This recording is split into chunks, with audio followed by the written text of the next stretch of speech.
Ce n'est pas moi. Des ministres, de hauts fonctionnaires de l'administration Trump et le vice-président Mike Pence lui-même se sont empressés de condamner la tribune anonyme et assassine parue hier dans le New York Times et de nier en être l'auteur.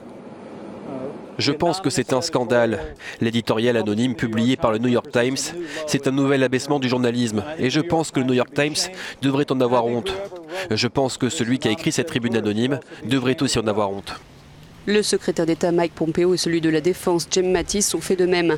La tribune intitulée « Je fais partie de la résistance au sein de l'administration Trump » est celle d'un haut fonctionnaire de la Maison-Blanche qui accable le 45e président des États-Unis et dénonce son immoralité.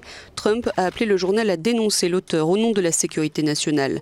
La porte-parole de la Maison-Blanche, Sarah Sanders, a tenté d'éteindre les spéculations, tweetant que cet homme aux femmes mystère ternissait imprudemment la réputation de milliers d'Américains respectables qui travaillent fièrement pour le président Trump. Donald Trump lui essaie de faire passer ce brûlot pour une nouvelle attaque des démocrates à quelques semaines des élections de mi-mandat, mais tout le monde n'en est pas convaincu. L'article du New York Times vient probablement d'une source réelle au sein de l'administration, mais il est difficile de trouver une vraie source à ce sujet.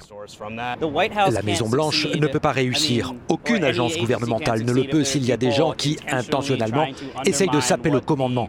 Et même s'il y a un groupe de personnes en désaccord avec ce que dit l'exécutif ou le directeur d'une agence, vous voulez quand même que tout le monde fasse ce qui doit être fait, tant que les lois sont respectées.